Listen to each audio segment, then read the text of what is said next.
네, 오늘은 가정이 먼저 서야 한다라는 제목으로 말씀을 전하고자 합니다. 5월달은 가정의 달입니다. 오늘은 한국 교회 절기상으로 어버이주일이고 또 독일에서는 어머니 날이죠. 어버이주일이 오면 또 어버이날이 오면 누군가는 따뜻한 사랑을 생각하며 가슴 벅차고 눈물이 맺히기도 하지만 또 다른 누군가는 부모 공경이라는 말이 무거운 숙제처럼 느껴져 마음이 저릿하기도 합니다. 왜냐하면 사실 우리 중에 그 누구도 완벽한 부모를 가진 적이 없고 우리 자신 또한 완벽한 자녀였던 적이 없기 때문입니다. 오늘 본문은 우리에게 다시금 부모 공경을 이야기합니다. 하지만 이는 단순히 도덕 교육이나 유교적인 예절을 가르치라는 말씀이 아닙니다.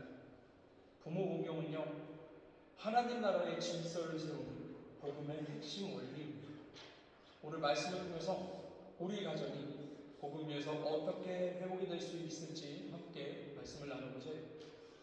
자, 먼저 우리 하나님은요, 가정을 통해 질서를 세우십니다. 하나님이 모세를 불러서 율법을 주셨어요. 먼저 십계명을 주셨는데 십계명을 보면 흥미로운 지점이 있습니다. 1계명부터 4계명을 보면 하나님을 향한 인간의 도리예요. 그리고 6계명부터 10계명까지는 이웃들, 살아가는 데 있어서 이웃들 간의 관계, 그 이웃을 향한 도리들을 보여줍니다. 위로는 하나님을 사랑하고 옆으로는 이웃을 사랑하고 이것이 10계명이고 십자가의 사랑이죠. 그런데 이 사이를 연결하고 있는 그 연결 지점이 바로 5계명, 내 부모를 공경하라. 즉 부모님을 공경하는 것은요, 하나님 사랑과 이웃 사랑을 잇는 연결고리예요. 하나님은 부모님을 통해서 우리가 이 땅에 태어날 수 있도록 하셨고 부모라는 권위를 통해서 하나님의 통치를 배우게 하셨습니다. 즉 오늘 본문의 말씀처럼 자녀들이 부모에게 순종하고 부모들은 자녀들을 주님의 말씀으로 교훈과 훈계로 양육하지 않으면 건강한 가정이 될 수 없는 거죠. 따라서 부모를 공경한다. 부모 공경, 이것은 단순한 집안 문제가 아니라 하나님의 창조 질서에 순응하겠다는 신앙 고백이 되는 겁니다. 만약 자녀들이 부모를 공경하지 않는다면 이미 그 가정은 균열이 나 있는 상태겠죠. 그러면 위태위태하고 무너질 수도 있겠죠. 그런데 여러분, 가정이 무너지면요, 교회도 무너집니다. 우리 함께 디모데전서 3장 4절 5절 말씀 함께 읽겠습니다. 함께 있습니다. 시작.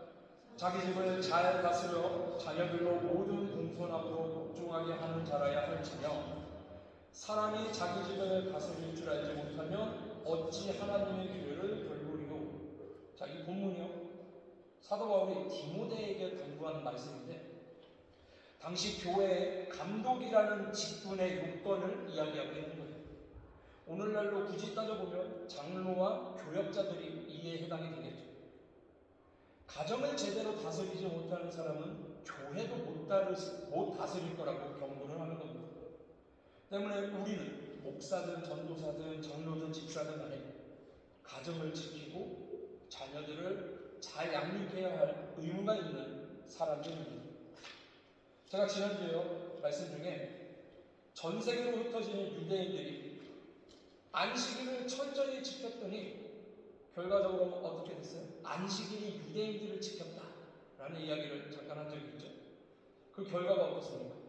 2400년 이상 주권 없이 흩어졌던 나라가 2400년 만에 다시 건국이 됐어요. 어떻게 나라가 멸망하고도 그들이 2000년이 넘도록 여호와 하나님을 부르짖고 여호와 하나님을 붙들고 그렇게 살 수 있었습니까? 단순하죠. 아버지들의 가르침 때문에. 유대인 가정들은요, 각 집안에서 아버지들이 제사장이에요. 아버지들은 자녀들에게 수학, 외국어 이런 거 안 가르쳐도 뭐는 꼭 가르치냐? 토라, 모세오경은 무조건 가르칩니다. 계속해서 가르칩니다. 매일 가르칩니다. 하나님의 법을 주야로 묵상하며 가르칩니다. 신명기 6장 5절 이하의 말씀을 보면 이러죠. 너는 마음을 다하고 뜻을 다하고 힘을 다하여 내 하나님 여호와를 사랑하라.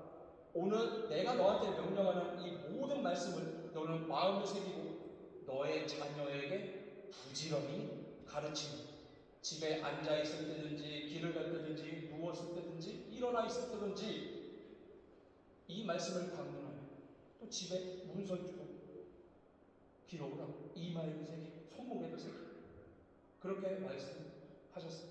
그거를 철저히 지킨 겁니다. 2000년이 넘는 시간 동안.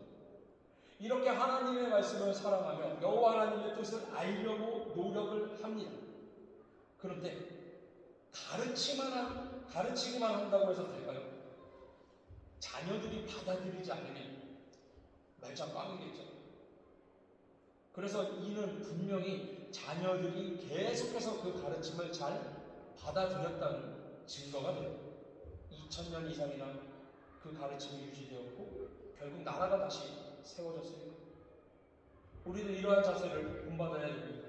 특별히 우리는 율법에서 그치는 게 아니죠. 우리는 구세주로 오신 예수 그리스도를 자녀들에게 끊임없이 전해야 됩니다. 성경 전체를 잘 가르쳐야 합니다. 우리 요한복음 17장 3절의 말씀 함께 읽겠습니다. 시작. 영생은 곧 유일하신 참 하나님과 그가 보내신 자 예수 그리스도를 아는 것입니다. 아멘. 그리스도인들은 말 그대로 그리스도 예수를 따르는 사람들입니다. 그리스도가 누굽니까?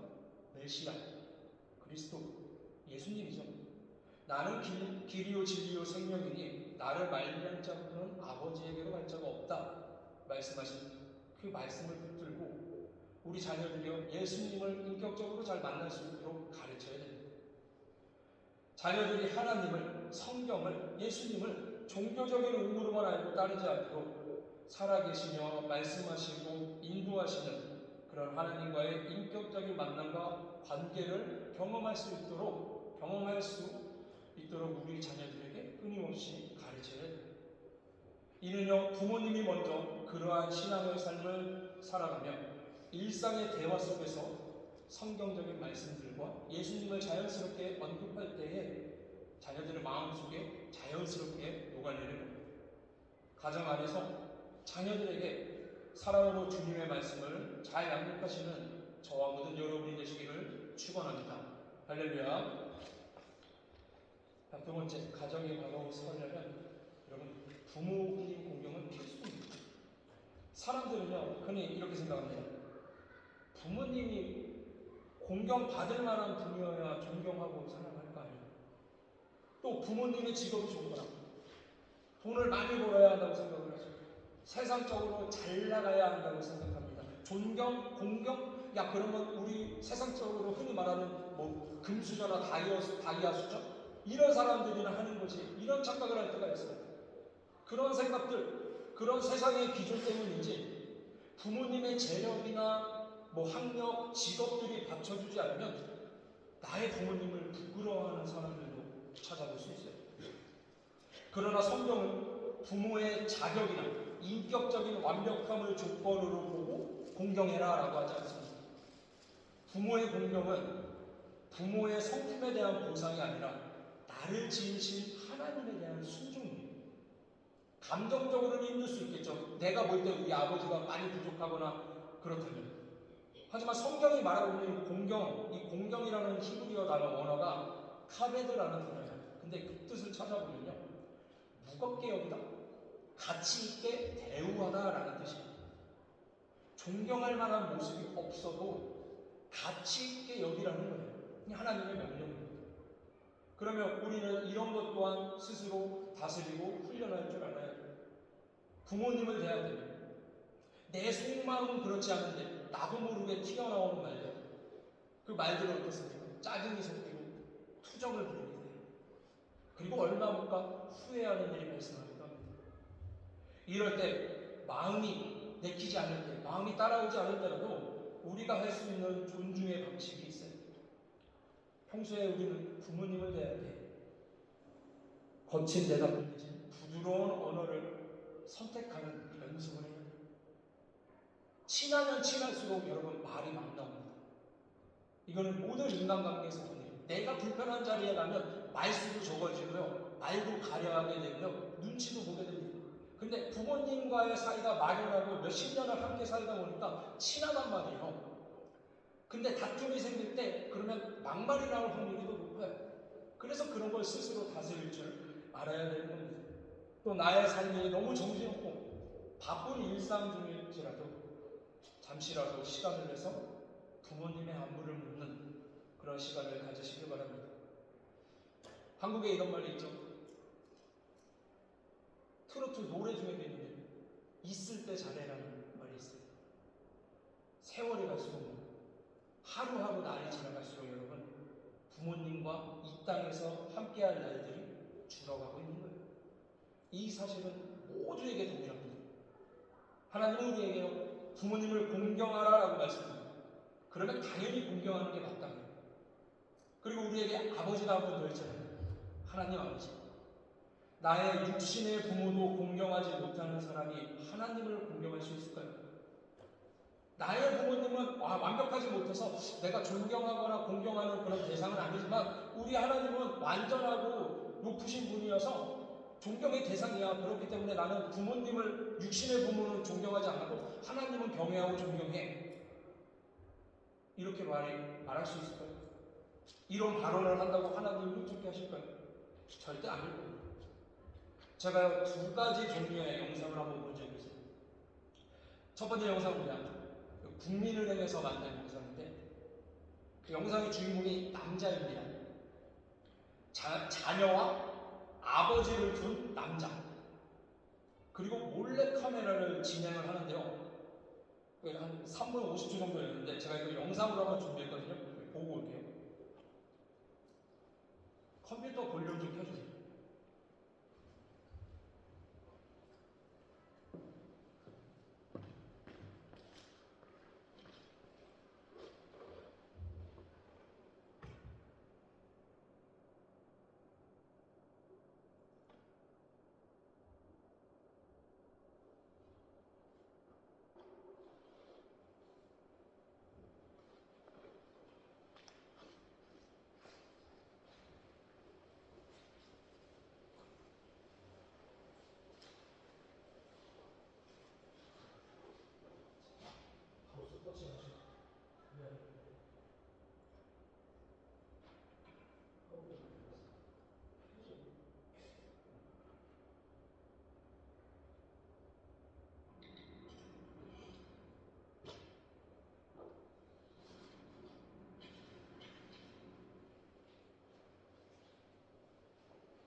청소년 아빠 김정훈 난 신영철 아빠 신현기 이영근이나 그날이 저희 영우 아버지 되는 사람입니다. 조윤성 아빠 진영이 아빠 성함은 김성도 생각나요. 그 아들 딸만 낳아서 아들 영원히 그 딸이 못하고 했는데 이 엄마 아빠 건강하게 김성도 부모로서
네, 이게 첫 번째 영상이에요.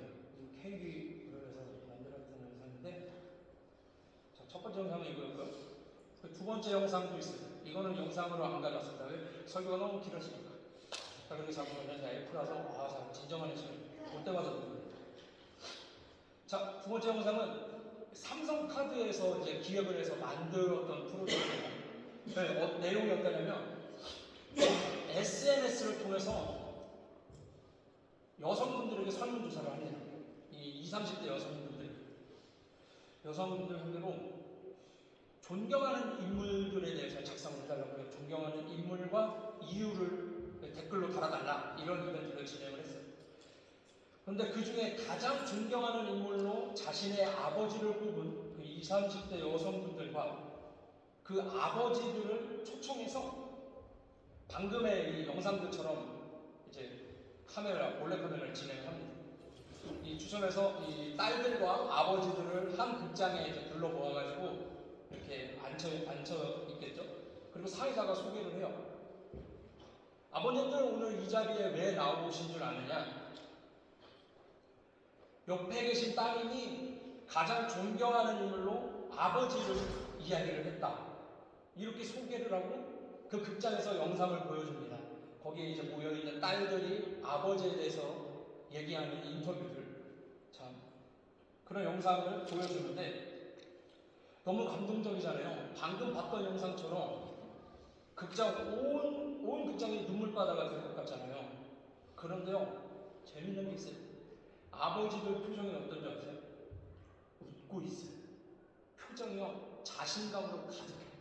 마치 그런 줄 알았어 라고 하면서 이미 알고 있었던 것처럼 반응합니다. 눈물을 훔치고 있는 사람들은 딸들밖에 없어요. 두 영상이요, 다 너무나도 감동스러운데 이거를 비슷한 영상이지만 보고 저는 드는 생각이 있었습니다. 저같이 부족하고 부르자는 울어요. 그래도 울면 다행이에요. 자기가 부족하다는 것을 알고 있는 거죠. 그리고 아버지도 괜찮다면서 다독여주면서 울어요. 그런데요, 평소에 존경받고 효도하고 그러면요, 이미 다 알고 있는 거예요. 화기애애합니다. 그러면 우리 하나님께서요, 본인께서 얼마나 존경을 받고 있는지, 자녀들이 얼마나 하나님을 사랑하는지, 그리스도인들이 자신의 부모님을 얼마나 아끼고 사랑하고 공경하는지 아실까요? 모르실까요? 인간인 육신의 아버지도 알고 있는, 사랑하는 성도 여러분, 가정 안에서의 공경의 모습은 곧 하나님을 공경하는 것입니다. 우리 자녀들에게 자연스럽게 흘러들어가는 교육이 됩니다. 하나님의 말씀으로 공경하고 존중하는 모습으로 가정 안에서 화평을 이뤄가시는 저와 여러분이 다 되시기를 축원합니다. 할렐루야. 자, 마지막으로 가정의 바로 서려면 믿음이 유산으로 남겨져야 됩니다. 에베소서 6장 4절을 보면 자녀의 의무에서 멈추지 않고 어떻습니까? 부모의 책임도 묻습니다.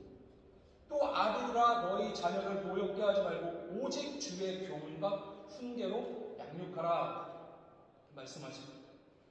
진정한 권위는요, 말소리, 이 데시벨을 높이는 데서 나오지 않고 삶의 뒷모습에서 나타납니다. 자녀에게 먼저 하나님을 경외하라고 말하기 전에 부모님이 먼저 하나님 앞에 무릎 꿇는 모습을 보여줘야 됩니다. 나의 욕심으로, 우리의 욕심으로 자녀에게 투영해서 자녀들을 노엽게 하지 마십시오. 시편 127편 3절을 보면 보라, 자식들은 여호와의 기업이요 태의 열매는 그의 상급이로다 라고 말씀했습니다. 자녀는 하나님이 잠깐 맡겨주신 생명입니다. 부모님 역시 그러면 하나님의 대리자일 뿐 자녀의 주인은 오직 누굽니까? 하나님 한 분이심을 기억해야 합니다. 그저 우리는요, 우리의 자녀들이 올바른 신앙관을 가질 수 있도록 믿음을 전수해 줘야 됩니다. 디모데후서 1장 5절을 보면 디모데의 믿음이 어디서 시작되었는지 알 수 있는 부분이 등장하는데요. 디모데후서 1장 5절 말씀 함께 읽겠습니다. 시작. 거짓이 없는 믿음, 이 믿음은 먼저 내 외조모 로이스와 내 어머니 윤계 속에 있더니 내 속에도 있는 줄을 확신하노라. 아멘. 디모데의 믿음이요, 갑자기 하늘에서 떨어진 것이 아닙니다. 사도 바울을 알게 되고 생긴 것도 아니고 할머니 로이스에게서, 어머니 유니게, 그리고 유니게에게서 아들인 디모데에게로 흘러 들어간 신앙의 물줄기, 그리고 그 믿음을 바울이 알아본 거죠. 신앙교육은요, 주일학교에서만, 교회에서만 하는 것이 아닙니다. 가정은요, 최초의 교회이고 부모가 최초의 교사이자 선교사입니다. 어버이주일을 생각하면 자녀가 부모님들께 꽃을, 카네이션을 달아드리는 날이기도 하지만 부모님들은 어때요? 내가 자녀들에게 이 믿음의 영향력을 제대로 흘려보내고 있는지 이것도 점검해야 되는 날이 되어야 합니다. 디모데후서 3장 14절은 이렇게 본문을 합니다. 우리 함께 읽겠습니다. 시작. 그러나 너는 배우고 확신한 일에 거하라. 너는 내가 누구에게서 배운 것을 알며. 디모데가 배운 것은요, 단순한 지식이 아니라 그를 가르친 어머니와 할머니의 삶이었습니다. 자녀는 부모의 입술에서 나오는 가르침보다 부모가 고난을 통과할 때 어떻게 행동했는지, 어떻게 기도했는지, 갈등 앞에서 어떻게 용서하는지를 보면서 하나님을 배웁니다. 자녀는요, 부모의 말이 아니라 뒷모습을 기억하는 겁니다. 우리가 교회에서는 경건하지만 집에 가서 혈기와 불평과 원망 같은 것들을 쏟아낸다면 자녀는 부모님의 신앙을 바라보면서 이질감을 느끼게 될 겁니다. 부모님의 회개하는 모습, 하나님을 신뢰하며 인내하는 삶 자체가 자녀에게는요, 무엇보다 생생한 성경책이 된다는 겁니다. 또 계속되는 디모데후서 3장 15절 함께 읽겠습니다. 시작. 또 어려서부터 성경을 알아나니 성경은 능히 너로 하여금 그리스도 예수 안에 있는 이름으로 말미암아 구원에 이르는 지혜가 있게 하느니라. 아멘. 부모가 자녀에게 줄 수 있는 최고의 환경은 말씀의 토대 위에 세워져 있는 가정입니다. 세상은 자녀의 통장 잔고와 학벌이 미래를 결정한다고 생각하지만 성경은 뭐래요? 하나님을 아는 지혜가 구원에 이르게 한다고 말씀합니다. 돈은요, 어떻게 보면 자녀를 타락시킬 수도 있고, 명예는 어떻게 보면 자녀를 교만하게 만들 수도 있습니다. 하지만 하나님을 신뢰하는 믿음은 어떠한 고난 속에서도 자녀를 다시 일으킬 수 있는 힘이 됩니다. 사랑하는 성도 여러분, 부모님이 남겨줄 수 있는 가장 큰 유산은 통장이 아니라 하나님을 신뢰하는 삶이에요. 부모 세대는 오늘 나의 자녀에게, 나의 삶이 자녀들에게 어떠한 흔적으로 남을지를 돌아봐야 됩니다. 또한 자녀 세대는 부모님이 물려주신 이 믿음의 가치를 세상 무엇보다 귀중하게 여겨야 됩니다. 오늘 이 결단이 우리들의 가정을 바로 세우는 시작이 되기를 축원합니다. 우리가 부모님을 공경해야 하는 가장 큰 이유는 다음과 같습니다. 부모 공경은 부모님의 자격 때문이 아니라 하나님을 신뢰하기 때문에 드리는 순종입니다. 처음에도 말씀드렸죠. 우리가 부모님을 공경을 할 때 세상은 우리를 통해 하나님의 살아계심을 볼 것입니다. 그것이 바로 복음의 능력이에요. 그리고 자녀들에게 이 믿음을 잘 물려줄 때에 우리의 가정이 비로소 올바르게 설 수 있을 것입니다. 오늘의 말씀을 기억하시고 부모님을 공경하고 가정 안에서 공이 되고 자녀들에게 재산보다 더 귀한 이 신앙의 유산, 믿음의 유산을 남겨주시는 저와 여러분이 다 되시기를 주님의 이름으로 축원합니다. 할렐루야.